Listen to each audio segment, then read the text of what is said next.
우리 시편 오늘 이제 시편의 말씀을 우리가 대하겠습니다. 지난주 수요일 날 우리 8편 말씀을 주로 나누다가 우리가 시간을 마쳤는데 오늘은 이제 시편 말씀을 나누고 또 시간이 되면 다른 것들을 우리 살피도록 그렇게 하겠습니다. 이제 이 시편은 9편과 시편이 이렇게 하나의 시편 아니냐 이제 이렇게 보는 견해도 있는데 어쨌든 우리 성경에는 9편과 시편을 이렇게 나누어 놓았다. 그러니까 우리가 이렇게 따로 별개의 것들로 우리 생각하는 것이 좋겠다고 봅니다. 근데 여기 이제 이 9편이나 시편이나 그 시인이 이 시를 쓴 분이 그런 어떤 아주 그 어려운 상황 속에서 그렇게 이제 만든 시라 그런 공통점을 가지고 있는데 이 특별히 오늘 우리가 이제 시편을 우리가 살펴보는데 이 시편은 크게 그냥 딱 둘로 전반부와 후반부로 이렇게 나누어서 내용을 대별해 볼 수가 있을 것 같습니다. 그런데 앞부분에서는 이게 이제 우리가 전에도 말씀드린 것처럼 탄원시인데 그 하나님 앞에 막 간절한 마음으로 자기 사정을 탄식하고 부르짖는 그런 그 탄원의 시라 그렇게 볼 수가 있는데 그러면 이 탄원하는 이 사람의 그 상황, 그 삶의 모습, 이게 어떤 어려움이 있고 어떤 곤경이 있고 어떤 문제가 있느냐, 그거에 대해서 전반부에서 그 얘기를 이런저런 것으로 이야기를 하고 있고 12절로부터 있는 후반부에 가서는 이제 제가 이런 난경 속에 있으니까 이런 상황 속에 있으니까 하나님, 그리고 이제 하나님께 호소하고 하소연하고 하나님께 구하는 그런 내용이 후반부에 담겨 있는 이렇게 이제 크게 두 내용으로 구성이 되었다 그렇게 볼 수가 있습니다. 자, 근데 여기 지금 이 사람이 이 시인이 이렇게 지금 자기가 어렵고 힘들고 그리고 자기가 정말 이렇게 말할 수 없는 고통 가운데 있는 까닭은 한마디로 얘기하면 악한 사람 때문에 그렇다는 거야. 악인이 있다. 세상에 악인이 있다. 우리가 보통 세상을 악한 세상이야 그렇게 이야기를 합니다. 근데 악한 세상이라고 우리가 그렇게 말하는 대부분의 경우가 뭐 세상에 정말 흉한 일들이 죄악된 일들이 많아서 그러기도 하지만 우리가 정말 뼈저리게 이 세상 진짜 험하다, 진짜 악하다 그렇게 느끼게 되는 중요한 원인은 내가 어떤 사람으로부터 세상에 태풍이 불어오고 재난이 있고 지진이 일어나고 이럴 때에도 우리가 이 세상이 이거 마지막인가 종말인가 왜 이렇게 험한 거야 이렇게 볼 수 있지만 대개 우리가 험하다고 느끼는 건 사람 때문 아닙니까? 사람들이 죄악을 범했다든지 어떻게 무슨 강도짓을 했다든지 그냥 모함을 해서 어떻게 사람을 그냥 망가뜨렸다든지 이럴 때 우리가 마음속에 세상이 험하다, 악하다 이렇게 느끼는 게 대부분 아니에요. 그래서 여기 이 시인의 경우도 보면 그런 걸 볼 수 있어요. 자기 주변에 악한 사람, 한 사람인지 몇 사람인지 그거는 보기에 따라 다를 수 있는데 어쨌든 악한 사람들이 자기 살아가는 삶에 그렇게 자기 주위에 있는 것 때문에 자기가 너무 고달픈 겁니다. 여러분은 어떠세요? 오늘까지 살아오는 여러분의 생애 가운데서 세상이 정말 악하고 험하다고 생각을 하는지 또 그리고 그런다고 하면 그 주된 원인이 진짜 나는 오늘까지 살아오면서 진짜 악한 사람을 너무 많이 만났어. 내 주변에 또 나하고 관계에 있는 사람 가운데 너무도 악한 사람, 너무도 아주 그냥 흉악한 사람이 많아서 그래서 내 인생이 이렇게 힘들고 어렵다. 그렇게 여러분이 느끼시는지 아니면 그래 세상에 뭐 뉴스 나오고 이러는 거 보면은 또 남 얘기 들으면 참 악한 사람이 있는데 나는 오늘까지 살아오는 동안에 그렇게 나를 괴롭히고 나를 막 그렇게 악한 구덩이에 빠뜨리려고 하는 그런 사람은 그렇게 뭐 조금씩은 있지만 그렇게 그게 심하다. 아주 그렇게 내가 막 인생의 위기에 봉착이 될 정도로 그러지는 않았다. 그렇게 여러분이 생각하시는지. 여러분 어떠세요? 만일 여러분들이 그런 사람은 그래 세상에 많다고 그러는데 난 그래도 비교적 직장에서든지 또 뭐 내 주변에서든지 또 일가 친척에게서든지 뭐 그렇게 아주 못되게 악한 사람은 나는 그렇게 많지 않고 그렇게 별로 없었던 것 같아. 그렇게 생각이 되시는 분은 참 복이 많으신 거고, 예? 복이 많으신 거고. 그리고 진짜 그냥 끊일 새가 없네. 예? 군대 갔을 때는 군대에서 아주 그냥 독하고 표독한 고참 만나가지고 그냥 그렇게 고생하다가 간신히 군대 제대하고 또 세상에 나와서 직장이라고 들어갔더니 거기서 또 그런 사람 만나가지고 또 그리고 심지어는 교회 왔는데 교회에도 그냥 아주 나를 작심하고 그냥 나를 아주 짓밟고 그러는 사람이 있어가지고 내가 신앙생활 하는데도 내가 편할 날이 없었다. 그리고 집안 구석에도 그런 사람이 있어. 그래가지고 그냥 내가 일생을 내가 이렇고 나는 왜 이렇게 사람 복이 없냐? 이렇게 생각할 수 있잖아요. 자, 제가 이제 여러분의 얼굴 면면을 살펴볼 테니까 저를 보시고 표정으로 응답해 보시길 바랍니다. 나는 인생을 살아오면서 진짜 악한 사람들을 만나서 내 인생이 편치가 않다. 그러는 분, 그런 표정을 지으시고, 그리고, 그래도 내 생각해보니까 참 세상 험한 거에 비해서 난 그래도 비교적 무난했네. 다 좋은 사람만 있는 거 아니면, 그 정도는 뭐, 그렇지, 살다 보면 있을 수 있는 거지. 그런 분은 편안한 모습을 짓고, 자, 제가 하나, 둘, 셋 그러면 쏘세요. 표정으로 쏘시라고. 나하고 시선을 마주치고요. 보고 하나, 둘, 셋. 묘한 표정이네요. 내가 잘 모르겠는데 그런 것 같기도 하고 아닌 것 같기도 하고. 그럼 저는 어떤 것 같습니까? 저는 어땠을 것 같아요? 네? 한번 저는 어땠을까? 목사는 무슨 직장 생활 한 것도 아니고 그리고 안 믿는 사람 또 어디 선교지 오지에 가가지고 이슬람권에 가가지고 공산주의권에 가가지고 그렇게 한 것도 아니고 그냥 교회 안에서 많은 시간 보내고 그래도 이러니 저러니 해도 예수 믿고 은혜 사모하고 하나님을 경외하는 믿음의 사람들과 같이 많은 시간을 보내고 그랬으니까 목사야 그래도 진짜 세상에 쓴맛 단맛을 그 아주 고통스러운 그런 것을 알까?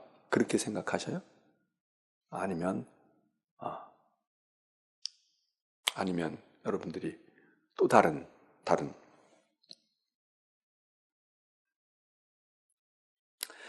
여기 시편의 말씀은 그런 악한 사람의 둘러싸여서 그 세상을 살아가던 아주 고달픈 사람이 하나님께 자기의 심경을 토로한 그런 시로 우리가 보게 됩니다. 근데 이 사람이 이렇게 이제 그 자기 상황을 먼저 하나님 앞에 자기가 왜 힘들어하고 왜 어려워하고 자기를 괴롭히고 자기에게 악을 행하는 사람이 어떤 사람이고 그들이 어떤 일을 하는지에 대해서 여기 구구절절히 이렇게 묘사를 하고 있습니다. 우리가 이게 만일에 이제 시편을 우리가 기도라고 본다고 그러면 이렇게까지 안 해도 하나님이 이걸 모르세요? 하나님이 이걸 모르시냐고. 하나님이 우리가 다 일일이 고자질하지 않고 우리가 일일이 다 이실직고 하지 않아도 하나님이 아시잖아요. 하나님, 내 힘든 거 아시죠? 내가 정말 얼마나 잘 참고 견디고 있는지, 내가 얼마나 억울한지, 내가 얼마나 모멸감을 느끼는지 하나님이 아시죠? 이렇게 그냥 이렇게 두루뭉실로 하거나 아니면 딱 축약을 해가지고 해도 그래도 하나님이 모르시겠어요? 내가 알고 있는 이 악한 사람의 그 악독함에 대해서 내가 5가지 안다 그러면 하나님은 50가지도 더 하실 수 있어요. 내가 미처 모르는 그런 어떤 것이 그 사람들에게 있을 수도 있는데 뭐 이거 일일이 이렇게 해야 됩니까? 우리가 이제 이거 시편에 이것도 이렇겠지만 우리가 이제 기도할 때도 마찬가지입니다. 기도할 때 우리가 간단히 기도할 수 있어요. 하나님 오늘 하루에 살아온 나를 아시죠? 그리고 내가 얼마나 오늘 힘들었는지 주님 아시잖아요. 다 보시지 않았습니까? 그러면 우리가 얼마든지 뭐 간단하게 끝날 수 있죠. 근데 어떤 사람들은 기도를 길게 한단 말이에요. 기도를 길게 하는 사람도 있고 기도를 아주 간단하게 명료하게 하는 사람도 있고 그 기도 속에 다 모든 거 포함할 수도 있는데 우리가 기도를 길게 한다고 좋은 거는 아니지만 뭐 긴다고 중언부언하고 길면 그거 굉장히 비생산적이고 그건 뭐 그렇죠. 짧으면서도 진실하고 거기에 뭐 이렇게 탁 엑기스를 담으면 그게 좋고 그게 귀한 거지만 그러나 진실한 것을 담으면서도 많이 담고 있다 그러면 그건 또 그것대로 귀한 가치가 있지 않겠어요? 그럼 기도할 때 우리가 그냥 간단히 하나님 내 속 터지는 거 하나님 아시죠? 하나님 아시겠지. 그런데 그럴 때에 그렇게 할 때에 물론 그러고도 내 마음이 후련해지고 내가 그냥 간단하게 그냥 상쾌한 마음으로 일어설 수 있다면 그거 좋은 거죠. 근데 우리가 기도할 때 이렇게 긴 기도를 하고 또 자세한 우리 자신의 것들을 토로하고 그렇게 기도하는 분들과 그런 기도하는 것에 유익이 분명히 있습니다. 기도를 많이 하는 분들은 기도하는 이 내용이 풍부하고 대상이 많고 그러면 기도가 많아질 수밖에 없죠. 그런데 어떤 사람이 그냥 기도하는데 맨날 자기가 알고 있는 그 범위를 벗어나지 못해. 그냥 내 가족, 내 식구, 내 자식, 내 하고 있는 일 그냥 나 중심으로 거기서 맴 이렇게 도는 기도를 하는데도 오래 기도하는 이들이 있고 많이 기도하는 이들이 있습니다. 그러니까 세상을 품고 기도하는 사람, 한 나라를 품고 기도하는 사람, 자기 가족을 품고 기도하는 사람, 이 스케일에 따라 다 다르고 기도의 내용이 그냥 이 땅의 삶만이 아니라 하늘의 것도 소망하고 그리고 은혜도 사모하고 말이에요. 뭐 사회 정의, 역사, 환경의 문제 이런 많은 것들이 다 기도의 제목이라고 생각하고 기도하면서 기도가 풍성해지고 내용이 많으면 그건 그래서 많을 수 있고요. 또 하나 좁더라도 기도의 대상이나 내용이나 요소가 많지 않아. 그런데 자녀를 위해서 기도해도 그냥 앵무새처럼 계속 또 기도하고 또 기도하고 뭐 그 기도 그런 기도도 진실함을 담고 애절한 마음을 담으면 그것도 의미가 있겠지만 근데 자녀를 위해서 기도하는데도 그 자녀의 면면을 살피는 거예요. 가정을 놓고 기도해도 그 가정의 여러 가지 일들을 깊이 성찰하고 깊이 사려 깊은 그런 기도를 하느라고 기도가 많아져. 이거니까 기도가 폭이 넓으냐 아니면 기도가 좁지만 깊이 있게 아주 깊이 있는 성찰을 통해서 드리는 기도냐. 그래서 깊이 파다 보면 그게 이제 기도가 길 수도 있고 기도가 많을 수도 있겠죠. 그냥 주언부언하는 게 아니고 이 시편의 기도 앞부분의 기도는요 악한 자에 대해서 아주 면면히 살펴. 못된 놈이 있어요. 아주 그냥 성질이 포악해요. 하나님 그런 놈은 세상에 보지도 못했어요. 이렇게만 얘기하는 게 아니라 여기 보면 2절부터 이제 자기를 고통스럽게 하는 이 악한 자가 어떤 사람이며 왜 그가 악한 일을 행하고 어떤 악행을 하고 있는지를 이 시인은 아주 꿰뚫고 있어요. 그러면 이런 식의 기도나 이런 식의 성찰을 하게 되면 그러면 이런 기도하는 과정을 통해서 기도 시간을 통해서 하나님이 일일이 내 기도와 간구에 대해서 응답하시고 해결해 주시지 않아도 우리가 이렇게 기도하고 이렇게 이걸 신앙의 문제를 가지고 하나님 앞에서 씨름하는 그 자체가 벌써 우리에게 문제의 해결의 실마리 세상으로 얘기하면 우리의 스트레스도 해소될 수 있고 카타르시스도 될 수 있고 우리 가운데서 마음의 쉼을 얻을 수도 있는 거예요. 가끔가다 이제 교인들이나 누가 이렇게 만나서 얘기하다가 보면 얘기하려고 작심하고 내가 이거까지 얘기해야지 이러고 얘기하는 분도 있지만 어떤 분들은 그냥 딴 얘기하러 사실 왔어. 또 딴 얘기를 해서 그냥 얘기한 거야. 근데 얘기하다가 보니까 마음이 조금 여기까지 이렇게 왔는데 그냥 사실 이런 얘기는 좀 하기는 그렇지만요. 그러면서 얘기하는데 나중에는 그 얘기가 더 그날의 얘기에 더 중요한 주제가 될 수 있잖아요. 이게 마음에서 이렇게 마음이 열려지니까 마음을 열고 얘기하다가 쭉 얘기하다가 얘기하고 무슨 특별한 무슨 대안이 제시된 것도 아니고 무슨 해결의 실마리를 취직을 시켜준다든지 경제적인 문제를 해결해준다든지 그런 뭐가 없어요. 답이 없어. 그냥 얘기 시작했을 때나 얘기 끝난 지금 상황이나 아무런 뭐가 없어. 사실 특별한 게 없어요. 그런데도 그 얘기한 그분이 그렇게 얘기하는 거야. 이렇게 얘기라도 하니 속이 시원하다고. 내가 이런 문제를 가지고 그냥 목사님 만날 수 있을까 없을까 막 그러다가 용기를 내서 이렇게 했는데 잘했네요. 그리고 그냥 얘기하고 목사님 답을 주어서 그런 거 아니고 그러지만은 그 말하고 자기가 얘기하고 자기의 마음속에 있는 것을 이렇게 털어놓았다는 그 자체에서 뭔가 용기도 얻고 그리고 마음에 여유가 생기는 일들이 많잖아요. 여기 우리가 이 시편의 이야기를 보면서 우리가 생각하는 건 기도라고 하는 것이 기도해서 응답받아가지고 하나님 확실히 도와주셨구나. 야, 이거 이랬었는데 이게 이렇게 풀렸네. 뭐가 어떻게 됐네. 이렇게 되어지는 그 맛에 우리가 기도하기도 하지만 그럼 우리의 형편과 우리의 사정을 사실 말하지 않아도 하나님이 다 알고 계시지만 내가 그것을 찝어가지고 이야기하고 토로하고 내 생각을 그렇게 하나님 앞에 아뢰고 이야기하면서 나 스스로가 내공이 생긴다 그럴 수도 있을 테고 내 스스로가 마음의 여유도 생기고 그리고 뭔가가 확 막혔던 것이 뚫어지는 것 같은 그런 마음에 은혜가 있고 또 심리적인 효과도 있는 거고 그게 하나님께서 우리에게 꼭 답을 주셔서만 우리를 도우시는 게 아니라 우리 스스로가 그렇게 함으로써 알았어요. 됐어요. 우리가 욥기도 살폈지만 욥기도 그렇잖아요. 하나님께서 꼭 집어가지고 뭐라고 얘기해 주시는 것보다 욥이 그런 과정을 쭉 겪어오면서 그렇게 하면서 자기가 하나님 앞에서 이 참 이랬고 내가 어리석었는데 그러다가 어느 순간 확 마음속에 확신이 온 게 뭐예요? 하나님 알았어요. 하나님 내가 이제 깨달았어요. 그리고 깨달았다고 그러는데 사실 대답을 욥이 그렇게도 알고 싶어 했던 대답을 얻었느냐고. 대답 얻은 게 없어요. 그런데 그게 답이야. 질문이 있어가지고 질문에 해답을 얻어서 이 문제 풀었다. 이렇게 했을 때 문제를 푸는 방법도 있지만요. 더 이상 문제가 안 돼. 더 이상 지금 전까지는 이게 굉장히 심각한 문제예요. 돈 문제, 사람과 불화의 문제, 또 내 자존심 상한 거, 이게 굉장히 심각한 내 인생에 타격을 주고 나를 위기에 몰아넣은 문제야.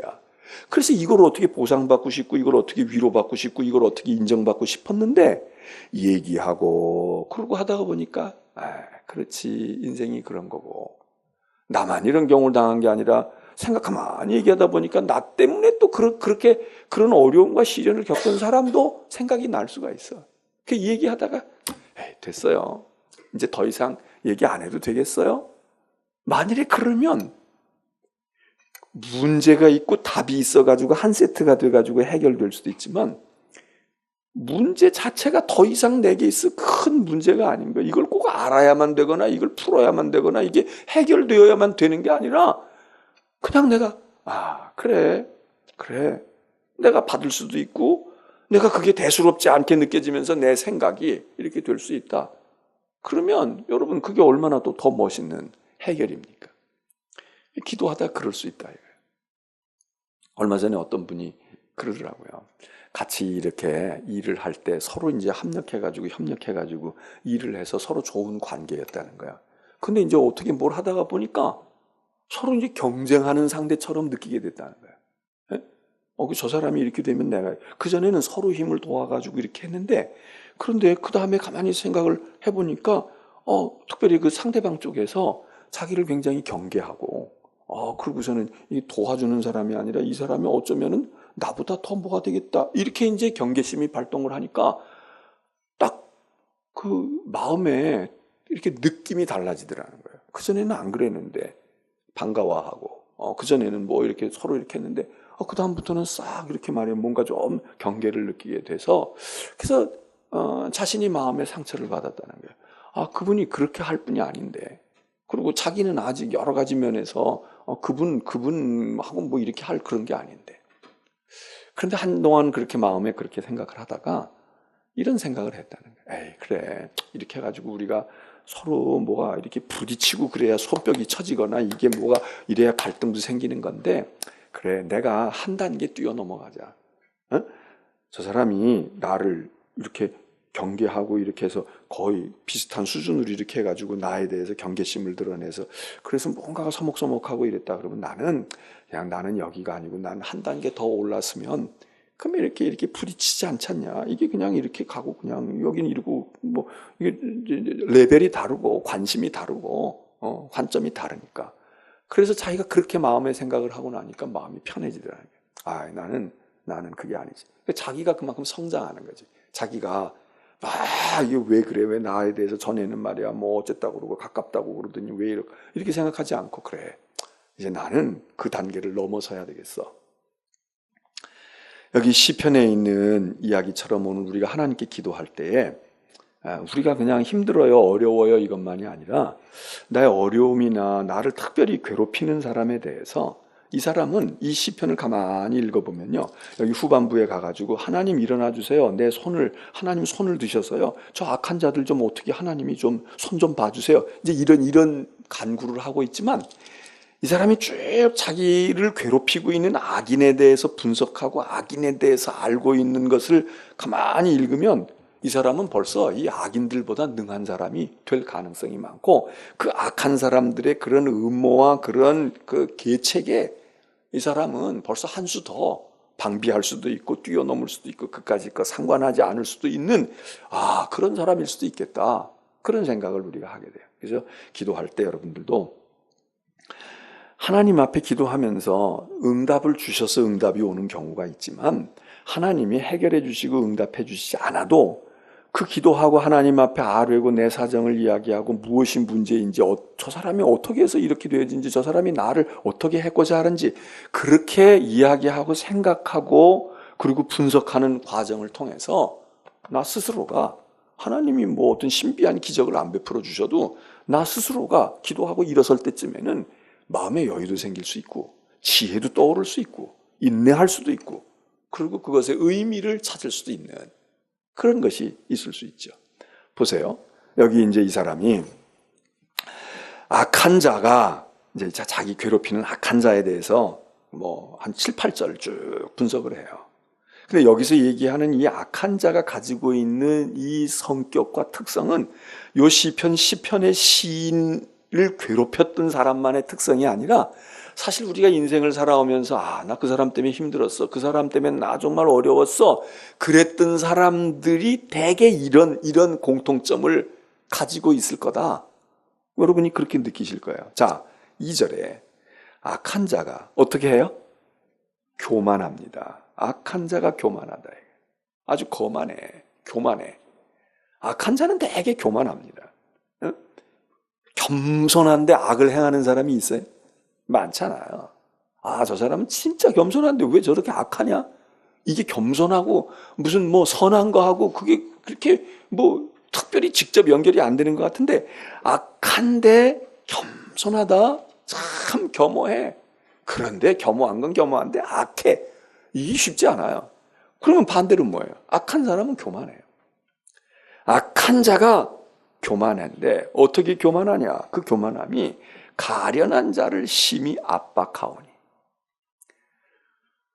근데 압박을 해도요, 좀 힘있고 능력 있는 사람을 압박하면은, 그건 멋도 있어 보이고 그렇잖아요. 그런데 이 악한 사람들이 되게 교만하고, 교만한 사람이 아주 가련하고 힘없고 누가 봐도 자기보다도 더 연약한 사람을 그렇게 괴롭힌단 말이에요. 그러니까 뭐 우리 사회에서 갑질하냐, 뭐 이런 얘기하는 것처럼 대개는 그래요. 악한 사람이 악하면 그냥 악해가지고 그냥 누구든지 상대방을 막 해코자 할 것 같지만 그러나 대개 경우는 어떻습니까? 힘없고 연약한 사람을 압박해요. 자기보다 강한 사람 앞에는 아주 비굴하고 그 사람 앞에서는 아주 선량하고 그 사람 앞에서는 그렇게 고분고분하고 그래서 대부분 어떻게 생각해요? 야, 저 녀석 쓸만한데 아주 사람 괜찮네 이렇게 생각한다고요. 그런데 동료를 만나거나 자기보다 아랫사람이 만나거나 이러면은 막 포악해지고 그러고 행세하고 그렇게 되죠. 악한 자가 교만하여 가련한 자를 심히 압박하오니. 그냥 돌아가면서 다 모든 사람을 군박하고 괴롭히는 것이 아니라 우리 사회도 그렇잖아요. 아니 왜 80대 노인네를 왜 그렇게 폭행을 하고 그리고 가녀린 여자를 그렇게 그냥 무참하게 살해하고 이러는 일들이 생기냐고요. 네? 좀 기왕에 난 몸이 근질근질해. 나 힘 좀 써야 되겠어.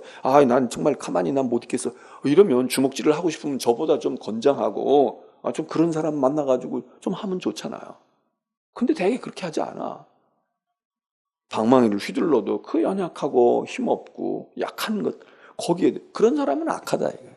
그 사람은 교만한 사람이지. 여러분은 어떠세요? 우리 자신이 악할 수도 있고 또 우리가 악한 사람에게 괴롭힘을 받을 수도 있는데 나를 괴롭히고 나를 힘들게 한 사람이 누구일까? 육체적으로 거창한 힘을 가지고 있고 무슨 권력을 가지고 있지도 않아도요. 교만하면 사람을 괴롭히는 겁니다. 힘들게 하는 겁니다. 그들이 자기의 베푼 꾀에 빠지게 하소서. 아주 머리도 좋고 아주 똑똑하다고 생각하는 거야. 자기가 잘났다고 생각하냐. 내가 너까지 거. 하나님 자기 꾀에 빠지게 하소서. 3절에 보면 이 악한 사람들은 악인은 욕심이 가득하다 이거야. 자랑거리가 욕심인 거야. 욕심이 없는데 악한 사람이 있을까? 난 아무것도 욕심이 없어. 난 다 내려놨어. 나는 그런 거에 연연하지 않아. 그런데 사람이 악할까요? 마음에 욕심이 있는 사람, 무언가가 욕심이 있어요. 물질의 욕심이 있든지, 권력의 욕심이 있든지, 명예욕이 있든지, 쾌락욕이 있든지, 무슨 욕심이 있어. 그 욕심이 있게 되면 그게 사람을 악하게 만든단 말이에요. 정도를 걷지 않으면서도 그걸 이루려고 하고. 그리고 이 욕심을 가진 사람이, 이 악인은 23절에 보면 탐욕을 부리게 되는데, 그 욕심을 바라게 되는데, 그게 결국 사람을 괴롭히고 나를 힘들게 하고 나를 아프게 하는 것만이 아니라 하나님을 배반한다는 거예요. 그리고 하나님 멸시한다. 그러니까 하나님도 아나무인이야. 그러니까 앞에 교만하다고 하는 거하고 같이 가요. 4절에도 또 교만하다는 얘기를 해요. 악인은 그의 교만한 얼굴로 말하기를. 교만해요. 그러니까 교만이라는 게 사람 앞에서 사람을 아나무인으로 알고 그냥 나이가 많든 적든 그 사람이 어떤 뭐가 있는 그거 상관하지 아니하고 그냥 교만해가지고 그 사람을 막 짓누르고 짓밟는 그런 것도 있지만 이 사람들은 그 교만이 어디까지 행하느냐?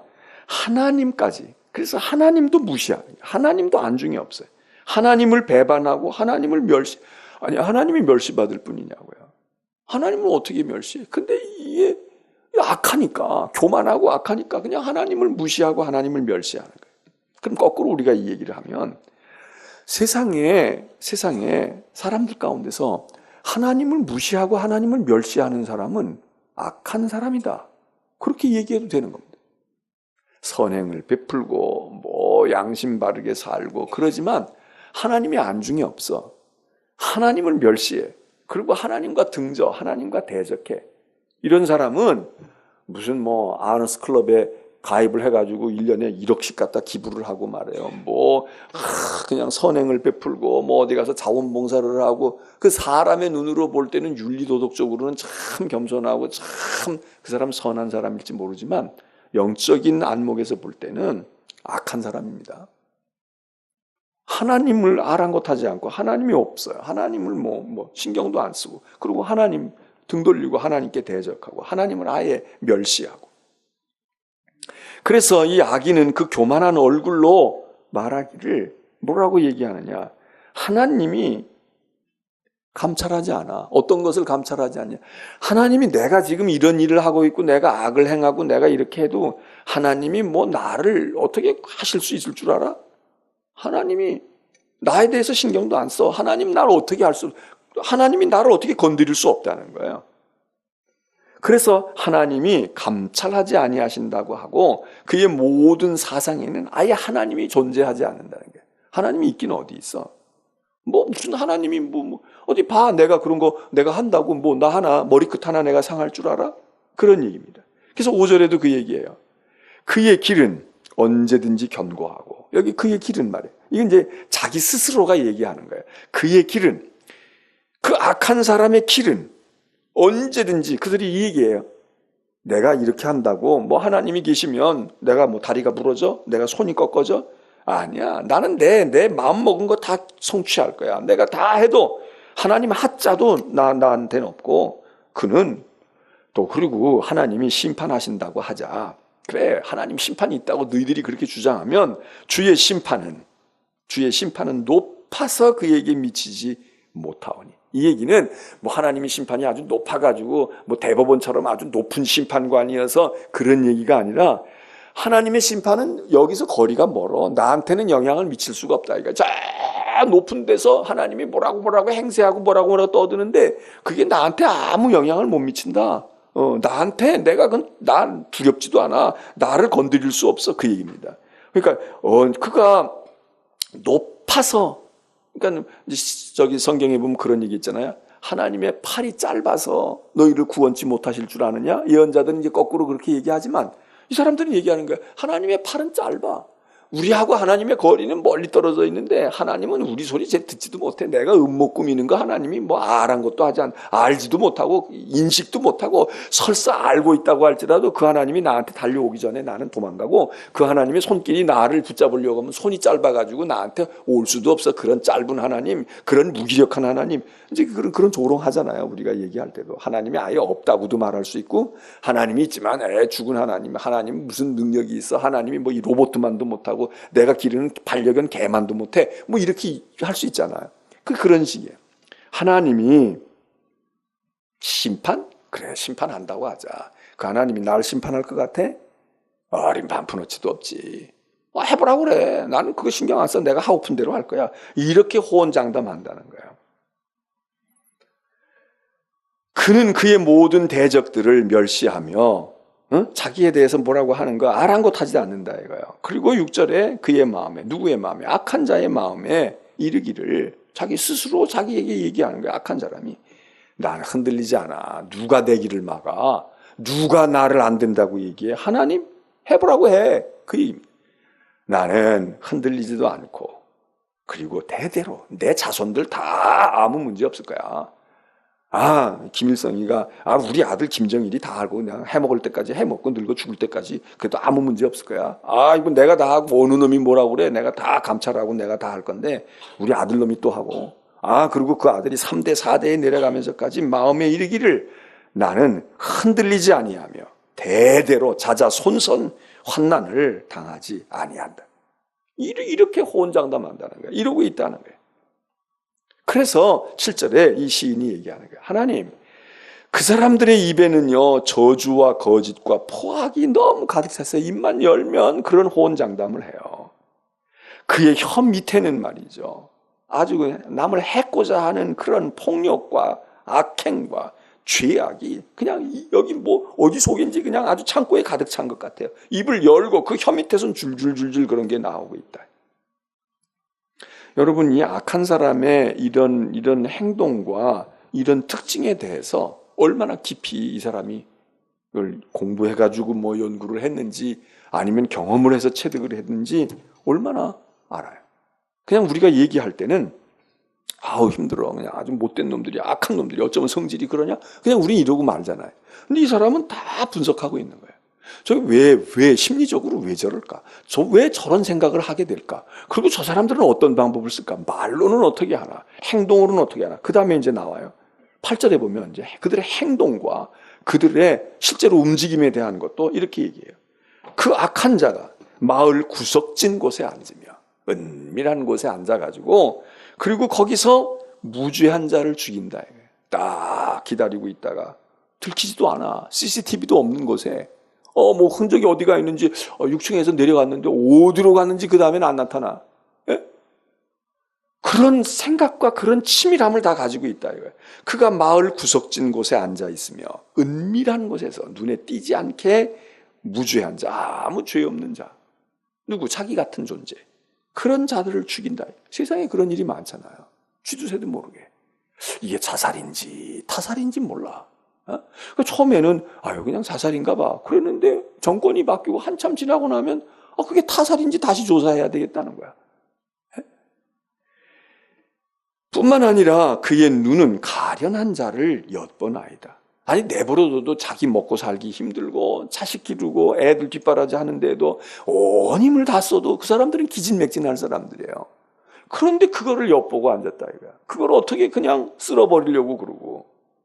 가련한 자들을, 악한 자의 특징은 자기보다 더 강한 사람들에게 어떻게 하는 것보다, 그러니까 뭐 국가도 그렇잖아요. 우리나라도 사실 그렇지. 그런데 우리는 아직까지 그렇게 막 힘이 강하다 이렇게 얘기하기는 좀 어려운 나라지만 일본 같은 나라도 보세요. 일본도 말이에요. 무슨 일이 생기면 강한 나라에 대해서는 뭐 자기보다 강한 미국이나 중국에 대해서는 호락호락하지 않잖아.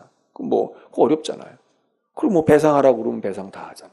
근데 뭐 우리가 대법원 아니야. 뭐 어디 뭐 세상 없는 법원에서 우리가 판결해도 외교적으로 문제 삼고 뭐 국제사법재판소에 뭐 제소를 하겠다는 여튼 뭐가 많잖아요.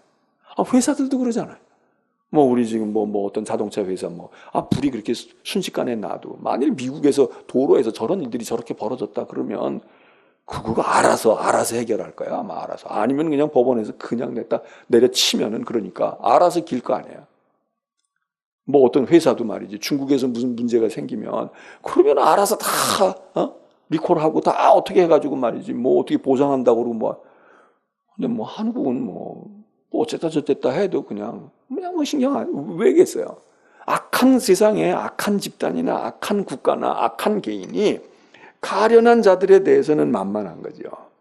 근데 자기보다 강한 사람에게 대해서 강한 존재와 강한 힘에 대해서는 속에서 자존심이 상하고 막 뒤틀리고 그래도 그냥 넘어가지. 그래서 우리 말에 이 속담이라는 게 간단하지만 그 속담이라는 말 속에 아주 촌철살인처럼 간단하면서도 우리들에게 딱 핵심을 주는 이야기 있잖아요. 뭐 이런 경우에 동대문에서 뺨 맞고 어디 가가지고서는 화풀이 한대잖아. 뺨을 맞았으면 화가 나면 나를 때린 사람하고 맞붙어 싸워야 되잖아요. 그래서 머리끄댕이를 하든지 뭐 발길로 차고 도망을 가든지 무슨 뭐 양잿물을 뿌리든지 뭘 어떻게 그 사람하고 해야 되는데 여기서 얻어맞을 때에는 억울하고 부은이 터지고 그래도 그거 그냥 맞고 수모를 당하면 당하는 대로 그냥 그렇게 해. 그런데 엉뚱하게 가가지고 동대문 사람한테 어디서 터지고는 남대문이나 서대문 가가지고 거기 사람들을 만만하니까 거기 사람들 휘저넣는 일들이 뭐 세상의 다반사죠. 그렇잖아요. 그 화 그렇게 했으면 그 사람하고 맞붙어 싸우든지 아니면 속으로 그냥 삭히고 내가 힘이 없는 게 내가 한이지. 내가 그래서 절치부심? 이를 갈고 내가 언젠가는 훗날을 도모하리라. 이렇게라도 하면 좋은데 그게 아니고 여기서 의도 터지고는 저기 가가지고 거기서 막 더 자기가 맞은 이상으로 거기 가가지고 막 그러는 게 이게 세상이고 이게 악한 사람들이 하는 일 아니에요. 여기 성경에 그 얘기를 하는 거예요. 그래서 악한 자들이 그의 눈은 가련한 자를 호시탐탐 노리고 있다. 그렇게 아주 어떻게 해서든지 짓밟아 버리려고 하는 것. 그래서 그거를 비유해요. 8절에 보면 하나님 마치 그 모습은요. 그 악한 자가 뭐 누구겠어. 자기가 이 가련한 자지. 나같이 힘없고 연약한 자인데 이렇게 나를 이렇게 하고 있는데 그건 꼭 무엇과 같으냐. 사자가 자기 굴에 엎드림 같이. 사자가 사냥을 할 때 저 들판에 나가가지고서 그래서 막 얼룩말이든지 물 쏘든지 이런 게 돌아다닐 때 그걸 쫓아가가지고 막 그 무리를 흩어놓고 막 이렇게 하기도 하지만 그렇게 사냥을 해도 그 엄청난 누떼들이나 이런 떼들이 요 조그만 사자 하나 달려오는데 그거 보고 놀래가지고 도망가다가 새끼들 다 잃어버리고 이렇게 잡혀 먹기잖아요. 근데 그렇게 하는 사자도 잔인하지만 여기 있는 건 뭐라 그래요? 자기 굴에 그냥 엎드리고 있는 거야. 뭐 나가서 사냥하려고 하지도 않아. 자기 굴에, 자기 아지트에 딱 엎드리고 있어. 그러고는 별로 운동도 하지 않고 말이지. 힘도 안 쓰고 뭐 작전 계획을 수립할 것도 없어. 그러다가 거기 그냥 힘없이 비틀비틀거리고 지나가는 물소 새끼가 있든지 병든 뭐가 있다든지 그러면은 그냥 굴에 자기는 편안하게 앉아있다가 그냥 가서 덮쳐가지고 와서 또 실컷 포식하고 또 굴에 비 한 방울 안 맞고 그러고 앉아있다가 또 그런다 이거야. 이 표현이 얼마나 정말 적나라해요. 우리 사회가 그렇잖아요. 예? 도적질을 해서 밤에 염탐을 하고 그리고 누가 오나 안 오나 CCTV가 있나 없나 최창살을 뜯고 이러는 사람들은 그 좀도둑이잖아요. 좀도둑. 그런 사람들이 뭐 그거 얼마나 가져가겠어. 그런 사람들이 무슨 저기 뭐 어떤 재벌 회사에 그런 거기를 염탐을 하겠어? 아니면 무슨 공직에 있는 관절에 경비병들이 서 있는데 그걸 가서 처먹겠어요? 그거 할 수가 없어. 그냥 비슷한 유의 서민들 집을 가서 없는지 빈집 털고 가봐야 그냥 뭐 금붙이 좀 있고 집어가봐야 몇백만 원이나 뭐 몇십만 원이나 뭐 단 몇만 원밖에 못 가져갈 수도 있지. 그게 다 그 수준에서 놀아. 그런데 진짜 해먹는 사람들은 가만히 앉아 있잖아요. 그냥 뭐 돌아다닐 것도 없고 뭘 어디 가서 뭘 쑤실 것도 없어. 그냥 가만히 있어가지고 톡톡톡톡 해먹는데 여기 사자가 자기 굴에 그냥 가만히 앉아 웅크리고 앉아 있어 그냥. 근데 때가 되면 먹이가 다 왔다 갔다 하게 돼 있어. 갔다가 받쳐. 그리고는 어부들도 그렇잖아요. 가서 낚시를 막 던지고 미끼를 던지고 미끼만 뺏겨가지고 또 이것도 뺏겼는데 그냥 얼른 낚아채는 건데 막 이러고 속을 끓일 수도 있지만 그냥 큰 어망을 가지고 가서 무슨 뭐가 있잖아. 그냥 그물을 갖다 그냥 쳐놓는 거야. 그리고 때를 기다려. 어군 탐지기로 다 보고 있어. 어떤 때는 불빛을 조병을 쏴가지고 유인을 해. 그래가지고 막 그냥 고깃떼들이 그냥 몰려와. 그러면 그냥 그물을 쓱 들어 올려. 그럼 거기 한두 마리가 아니고 막 엄청난 고깃떼들이 들어가는 경우가 있잖아요. 여기 악인들이 그런다는 게 기다리다가 자기 그물을 끌어당겨 가난한 자를 잡나이다. 이 시인이 얼마나 세상 물정을 잘 알고 있어요. 악인들의 속성을 얼마나 잘 알고 있어. 연약한 사람들의 약점을 얼마나 잘 알고 있어요. 이게 하나님 앞에 기도로 이렇게 토해진단 말이에요. 하나님이 이건 몰라요? 하나님이 이거 더 잘 아셔. 근데 이렇게 하면서 이 시인이 이 사람이 이게 얼마나 강한 사람이에요. 얼마나 이걸 다 알고 있어. 지금 꿰뚫고 있어. 세상 돌아가는 거. 정치판에서 뭐가 어떻게 되돌아가는 거. 보통 사람은 모르지 뭐가 어떻게 되는지. 근데 그걸 다 알고 있는 거야. 그러면 이 사람은 벌써 하나님이 무언가가 이상한 기적을 베풀지 않아도 벌써 세상을 헤쳐나갈 수 있는 지혜와 자기의 능력과 대비책이 있는 사람 아니냐고요. 우리가 기도하다 보면 하나님이 그런 지혜를 주시는 거지. 말로 표독스럽게 하는 사람이 있나 하면 행동으로 막 이게 무슨 뭐 어느 날 어떻게 튈지 몰라. 그냥 이 사람이 어떻게 저돌적으로 나올지 몰라. 그러니까 그때 어떻게 해야 될까? 그럴 때 어떻게 해야 될까? 이런 학습을 하고 이런 준비를 하고 그런 걸 알고 있는 거지. 그래서 10절에도 그가 굽으려 엎드리니 그의 포악으로 말미암아 가련한 자들이 넘어지나이다. 그냥 가만히 있다가 소리만 하면 콱 질러도 깜짝 놀라가지고 뒤로 자빠지는 거야. 뭐 쫓아가고 말 것도 없어. 그냥 그 자리에서 자지러져가지고 그냥 숨이 끊어지는 사람도 있고 그냥 그럼 가서 턱. 그럼 물고기도 그렇잖아요. 그냥 뭐 전기 배터리 이런 거 가져가가지고 그냥 갖다가 전기를 풀어놓으면 그냥 고기가 다 둥둥 뜨잖아. 뭐 그걸 가서 일부러 뭘 어떻게 하고 작살로 찍고 이거는 서민들이 하는 방법이지. 그러면서 이렇게 하면서 이 사람들은 11절에 그의 마음에 그 악한 사람들의 마음에 이르기를 하나님이 잊으셨다. 하나님이 너희는 안중에 없어. 그리고 하나님이 그 얼굴을 가렸어. 하나님이 아유 나 귀찮아 그러든지 아니면 졸고 계시든지 시력이 흐려서든지 다 가리고 있어. 못 봐. 내가 그 앞에서 지금 이러고 이 짓 하고 있잖아. 하나님이 영원히 보지 아니하시리라. 이루고 장담하고 이루고 떠들고 이루고 큰소리 치면서 다 악한 일을 도모한다는 거예요. 정말 세상에 악한 사람들, 힘 있어서 악한 사람들은 큰소리 치면서 하지. 적반하장이지.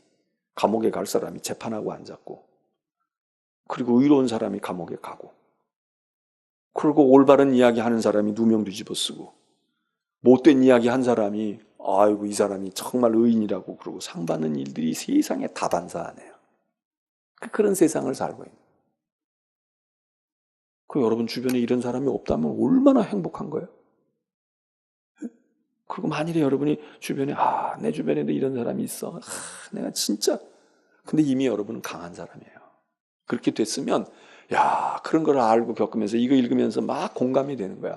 하나님 그래요. 진짜인데 나를 힘들게 하는 그 인생도 바로 이런 사람인데 그래 이 시인이 얘기하는 거 진짜 내 마음에 있는 그거다. 그럼 여러분도 여기 있는 이 시인만큼 믿음도 있고 지혜도 있는 겁니다. 이 시인이 이제 이렇게 다 이실직고 하고 하나님께 간구해요. 12절에 하나님 일어나세요. 저 녀석들이 하나님이 손이 짧아가지고 멀리 계셔가지고 영향을 못 미친대요. 그리고 하나님이 쫓아오는데도 시간이 걸린다는 거예요. 아니면 하나님이 없다는 거예요. 그리고 하나님이 영원히 간섭도 못하고 영원히 보지도 못해. 그냥 우리가 신속하게 하고 다 한탕 해치우고 상황 끝내는데 뭘 알아? 그러고 하니 하나님이 일어나시고 하나님 손 좀 한번 들어주세요. 하나님이 한번 손을 들어서 높이 손을 드시고 내가 여기 있다. 그래? 내가 한번 손을 쓸까? 하나님 그러달라. 그러면서 하나님 가난한 자들을 잊지 마옵소서. 가련한 인생을 잊지 마. 저 자기 포함하는 거죠. 하나님 내 이 가련한 인생을 잊지 마옵소서. 13절에 계속 이제 호소하는 거야 하나님께. 어떻게 해서 하나님 저 악한 사람들이 하나님 멸시하고 우리 멸시하는 것도 이게 울분 터지는 거지만 하나님까지 아나무인으로 교만해서 멸시하고 그리고 그 녀석들 마음속에 말해요. 하나님이 뭘 감찰해? 하나님이 무슨 심판을 하시는 거야? 그러도록 그냥 내버려 두십니까? 하나님, 우리가 문제가 아니라 하나님을 저들이 얕보고요. 하나님을 지금 멸시하고 있습니다. 14절에 보면 주는 재앙과 원한을 감찰하시고 주의 손으로 갚으려 하시오니 의로운 자가 주를 의지하는데 우리는 알아요. 주님은 벌써부터 고아와 그런 어려운 이들을 도우시는 분이 아니십니까? 근데 이 마음속에 자기 확신이 있는 거예요. 상황이 이렇지만 그리고 악인들은 하나님을 안 그렇다고 보고 있지만 자기는 하나님 저는요 그렇게 생각 안 해요. 하나님 감찰하시는 하나님이고 갚아주시는 하나님이고 외로운 자 주님을 의지할 수밖에 없는 그거 아시잖아요. 그래서 주님 고아를 도우시지 않습니까? 그러니까 이 사람이 상황이 절망스러울 수밖에 없지만 그 절망스러운 상황에서 낙심하고 불안해하고 두려워하는 게 아니라 그러니까 점점 더 하나님의 품을 파고드는 거지. 하나님이 이런데 어떻게 해요? 난 하나님밖에 난 죽어도 하나님 손에 죽어야 되고요. 그리고 나는 내 무덤을 파도 주님의 가슴에 내가 내 무덤을 거기다가 팔 수밖에 없어요. 주는 나를 도우시는 분으로 나는 믿어요. 방법이 아니라면 하나님이 아니라면 난 끝이에요. 그런 심정이죠. 그러니까 우리가 이런 똑같은 상황에서 절망으로 나갈 수도 있어요. 낙심하고 믿음을 팔아먹을 수도 있어. 그런데 점점 더 이럴 때 다른 방법이 없잖아. 세상으로 나간다고 될 일도 아니고 설사 하나님이 안 계신 것 같고 하나님이 주무시는 것 같고 하나님이 외면한 것 같을지라도 어떡하냐고. 만일에 어떤 어린애가 있어요. 어린애가 있어. 그럼 엄마가 그 어린애를 돌봐왔어. 엄마 혼자서. 근데 엄마가 병들어서 죽었단 말이에요. 그럼 이 아이가 어떻게 하겠어요? 그 아이가 엄마의 죽음을 알지 못해서 그럴 수도 있고 엄마가 죽었다는 걸 알아도 그 아이가 누구에게로 가겠어? 어디로 갈 데가 없어. 그러면 그 아이는 죽은 엄마의 시신 속에 품에 엄마 나 자야 돼 피곤해. 그리고 엄마 손을 지가 끌어안고라도 이렇게 하고 그리고 거기서 있을 거 아니겠어요? 조금 능력이 있고 조금 뭐 사물을 판단하는 사람 같으면 장례 지내려고 하겠지. 장사 지내고 아이고 이제 엄마 죽었는데 어디 가서 신고하고 말해요. 뭐 어떻게 해가지고 장례 지내고 눈물 줄줄 흘리고 어떻게 해 나 어떻게 해 그리고 절망하겠지. 근데 진짜 힘이 없고 진짜 연약하고 아무것도 몰라. 그냥 오로지 엄마가 먹여주고 엄마 품에 있던 애라면 그거 어떡하겠냐고. 걔가 무슨 뭐 119에서 신고를 할 거예요. 뭐 재판소에다가 가가지고 무슨 뭐 고소를 할 거예요. 그냥 엄마 품에 있는 거야. 그러다가 걔가 거기 죽을 수도 있지. 왜냐면 뭐 얘는 모르니까. 그게 가련한 인생 아니에요. 그러니까 절망할 수도 없어. 그냥 엄마가 죽었든 살았든 엄마는 내 엄마야. 영원히 내 엄마야. 근데 우리는 대신 그 아이는 그 엄마가 육신의 엄마이고 세상에 유한한 엄마이고 그러니까 이 헛된 것에 시체를 붙들고 있지만 우리는 우리 하나님이 그런 하나님이 아니잖아요. 하나님은 하나님이시라면 우리가 그냥 세상 사람은 조롱을 하고 그래도 우리가 다른 방법을 찾을 수도 없지만 찾는다 손치더라도 그게 답이 아닌 걸 안다면 우리는 절망이 아니라 그냥 그 절망스러운 상황 속에서도 점점 더 엄마의 품으로 들어가는 아이처럼 그냥 그 곁에 있는 것, 그런 심정 아니냐고. 여기 이 시인이 그런 거죠. 그래서 주님은 벌써부터 고아를 도와주시는 거 알아요. 그러고서는 이제 희망을 가져요. 15절에 악인의 팔을 꺾어버려 주세요. 그리고 그 악한 자의 악을 더 이상 찾아낼 수 없을 때까지 찾으셔요. 아주 발본색원하라는 거예요. 그 악이 여기서 샘솟듯이 별의별 그 음모와 악한 것들이 그냥 끊임없이 입에서 쏟아지고 꾸미는 일마다 계획하는 일마다 아주 그런 못된 일들을 계획하는데 하나님 그걸 그냥 다 찾아서 아주 뿌리를 뽑아주세요. 아주 그것들이 어떻게 되어 있는지 하나님께서 송두리째 뿌리를 뽑아 찾아내도 찾을 수 없을 때까지 하나님이 발본색원 해주세요. 그리고는 16절에 하나님이 영원 무궁하도록 왕이 아니십니까? 하나님이 거칠 게 뭐가 있어요? 이방 나라들도, 저 세상의 나라들도, 제국들도 주님의 땅에서 멸망하였는데 하나님이 다 심판하시는 분인데 이까지 악한 무리들, 나를 괴롭히고 나같이 연약한 것 가지고 행세하고 있는 이놈들을 하나님이 못하시겠습니까? 이건 뭐예요? 하나님을 신뢰하는 거죠. 하나님 탄원하고 하나님께 부르짖고 하나님 도와주세요. 하나님 어떻게 징징징징거리는 것만이 아니라 하나님을 턱 믿고 그리고 하나님을 의지하고 17절에 여호와여 주는 겸손한 자의 소원을 들으셨사오니 그들의 마음을 준비하시며 귀를 기울여 들으시고 고아와 압제당하는 자를 위하여 심판하사 세상에 속한 자가 다시는 이런 일을 하지 못하도록 위협하지 못하게 하실 줄로 믿습니다. 하나님이 하실 것입니다. 하나님께 희망을 두고 하나님을 의지하는. 그래서 탄원의 시는 이 탄원의 시, 하나님 앞에 드리는 탄원의 시는 간구의 성격을 가지고 있지만 탄원은 자기의 사정을 하나님 앞에 호소해요. 간절하게 또 그리고 진솔하게 그리고 아주 낱낱이 호소해요. 호소하고 그리고 애원하고 그러면서 이제 간구하죠. 하나님 앞에 자기 사정을 아뢰고 자기의 현실을 아뢰고 그리고 하나님께 간구해요. 하나님 이렇게 해주세요. 그리고 이게 이제 바람이고 희망일 수 있어요. 그런데 이 탄원의 시, 탄식의 시에 어떤 사람은 이런 그 탄원의 시라는 말보다도 어떤 말을 많이 쓰는가 하면 대부분의 탄원의 시가 하나님께 그냥 애처롭게 호소하고 간구하는 것만 아니라 대개는 하나님에 대한 의지를 강력하게 표명해요. 그래서 의지의 시다 이렇게 말하기도 해요. 이 탄원의 시들이 그냥 하나님 나 어떻게 해요? 징징징징거리고 그냥 하나님 나 좀 도와주세요. 어떻게 하지? 이렇게 애달프게만 호소하지 아니하고 그 호소하는 중에 아주 그냥 막다른 골목이라서 그런지 모르지만 뭐 더 이상 어떻게 움츠고 어떻게 할 수도 없으니까 그러니까 거기에 강력한 하나님에 대한 의지가 표명이 되는 거예요. 그러니까 우리의 기도도 우리의 그런 어려운 상황과 사정과 여기에서 막 낙심이 되고 불안하고 두려움과 공포 가운데 있을 수도 있지만 그러는 우리의 상황을 하나님 앞에 낱낱이 아뢰고 고백하고 그리고 그러면서 하나님 내 사정이 이런 거 하나님 아시지요. 그러니까 하나님 나를 도와주세요. 하나님 나를 이렇게 건져주세요. 악한 자들을 하나님 꺾어주세요. 이렇게 상대방을 제압시켜주고 나를 해방하고 나를 구원해달라는 호소와 간구를 그 바람을 간직할 수 있을 뿐만 아니라 그러는 과정에서 우리가 무엇까지 담아야 하느냐. 난 하나님을 믿습니다. 난 하나님을 의지해요. 그리고 하나님 외에는 우리 찬송가인 거죠. 주님이 나를 외면하시고 나를 박대하면 나는 어디 갈 데가 없어요. 그러니까 나는 살아도 죽어도 주님께 달렸습니다. 이거 의지하는 강력한 의지를 담는 것이 이 탄원시들의 많은 시가 가지고 있는 내용입니다.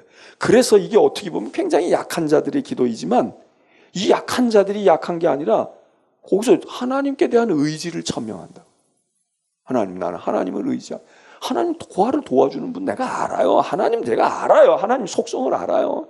그러니까 하나님 이제 저 하나님 기대해요. 하나님 의지해요. 근데 우리는 탄식하고 탄원을 해도 이 의지 부분이 약하거든. 어떤 사람은 간구도 못해. 간구할 기력도 없어. 그냥 절망에 빠지는 거야. 호소도 안 하지. 뭘 또 호소할지도 몰라. 문제가 뭔지도 사실 잘 몰라요.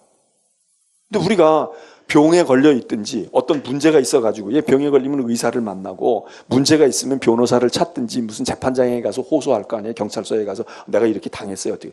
근데 나 억울해요. 나 이렇게 해가지고 내가 폭력을 당했어요. 그러면 물을 거 아니에요. 수사를 하려면 언제 그랬어요? 언제 아침인가 점심인가 잘 모르겠어요. 누가 그랬어요? 여잔지 남잔지 잘 모르겠어요. 왜 그랬어요?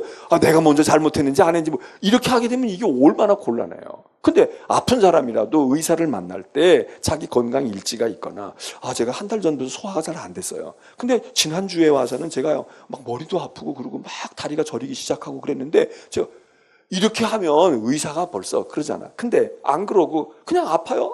통증 와 죽겠어요. 복통이라 죽겠어요. 그렇게 하면은 의사가 뭐라 그러겠어요? 그러면 돈 많이 나가는 수밖에 없어. 그러면 찍어봅시다. 기계로 데려가야 되잖아. CT를 찍든지 MRI를 찍든지. 근데 내가 나를 살피고 있는 거야. 내 원인과 이유를 내가 알아. 물론 풀어갈 능력은 없지만. 그러면 의사가 그건 신경성인 것 같은데요. 이건 이거 같은데요.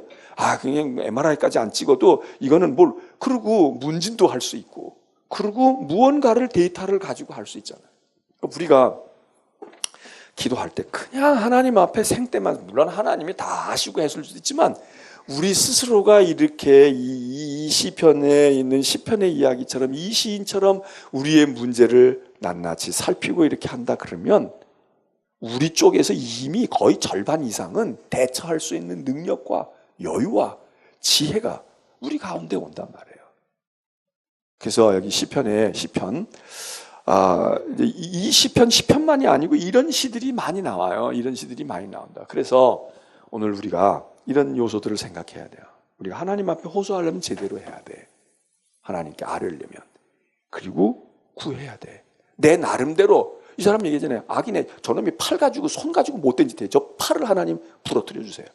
저놈이 아주 악한 생각을 품고 있는데 그 생각이 무언지 하나님 들추어내가지고 고구마 줄기처럼 다 들추어서 저 생각이 끝도 없어요. 한도 없이 나와요. 저놈들의 음모가 한도 없이 나와요. 하나님이 들추어가지고 그냥 그들의 사상이 어디까지 되는지 찾아도 없을 정도까지 하나님이 아주 뿌리를 파보세요. 깊이 파보세요. 자기 나름대로 생각하는 것을 하나님께 간구한단 말이에요. 그리고는 하나님을 의지하는 거죠. 저는 하나님 외에는 없어요. 누구를 제가 찾아가겠어요? 누구에게 하겠어요? 그리고 하나님은 다 방법도 있고 가난한 자, 외면하지 않는 하나님을 알아요. 그리고 강력한 의지를 천명해요. 강력한 의지를 천명한다고. 그럼 우리가 어떻게 이거를 내쳐요? 사람도 그러잖아요. 나는 당신밖에 없어요. 나는 일가 친척도 없고 난 사람도 없고 아는 사람도 없고요. 저는 주변에 아무것도 없어요. 그래도 당신이 내 옆에 있고 내가 당신을 알고 있어서 당신이 나가는 게 얼마나 나는 힘이 되는지 몰라. 이러면 우리가 어떻게 그 사람을 그냥 내버려 두고 퇴근 시간 바꿨다고 나 그냥 가느냐고. 더 얘기를 한 번 더 들어도 듣고 가만히 있어 봅시다. 나는 할 수가 없는데 내 친구 중에 누가 있는데 한번 내가 알아볼게요. 이 정도라도 우리가 하잖아요. 그래서 이 시편은 그런 마음이 담겨져 있는 시로 우리가 볼 수가 있습니다. 자, 오늘 시편 한 편 우리가 살폈는데 이런 유형의 시들이 많으니까 여러분들이 이제 그렇게 살피시면 되고, 자, 우리가 악한 자가 없으면 다행이고요. 악한 자가 있으면 한번 그 악한 자들을 여러분들이 살펴보세요. 저들은 어떤 성격을 가지고 있나. 하나님께 호소하고 간구하고 그리고 하나님을 의지하는 거예요. 하나님. 이제 우리 기도합니다.